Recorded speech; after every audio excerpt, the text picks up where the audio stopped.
On the day of the accident, I was out fishing at the front of Cocoa Creek, which is right out in the middle of Cleveland Bay, off Townsville. So I was on the way back home, very happy with myself. The weather was great, the seas were flat. I didn't have a life vest on. I've done it a million times and hadn't thought to wear one while I was out fishing on my own. Neither did I have a lanyard attached to the cut-off switch on the engine. A pretty standard sort of thing for a lot of the fishers around this area.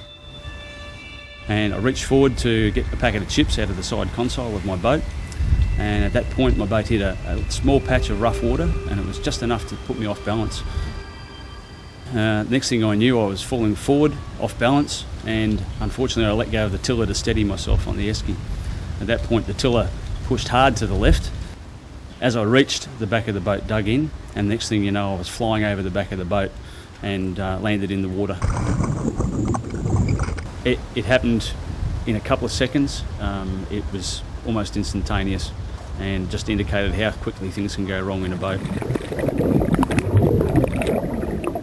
Once I surfaced, the boat was coming around again. I tried to grab hold of the boat and get back in. I got hold of the boat, but there's no way I had the strength to pull myself back in, and I was in danger of being cut up by the propeller further. So I pushed away from the boat to have a think about what to do.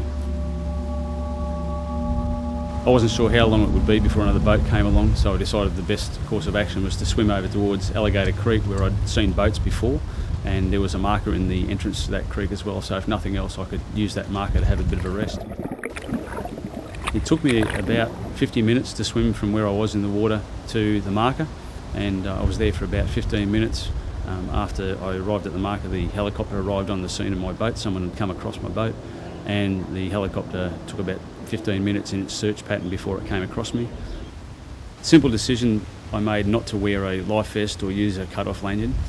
Put my wife through hell, put my whole family through hell in the 30 minutes or so where they didn't know whether I was alive or dead. I'm very lucky to have survived my accident. When I went overboard, I hit my arm and injured it quite badly. If that had been my head, I wouldn't be here today telling my story. It's very easy to overlook safety measures, whether it be at work, home, or while you're out boating. The four main things that I'd like to get across to everyone today, especially those that go out boating, is always wear a life jacket when you're out. Always use a lanyard on your cut-off switch.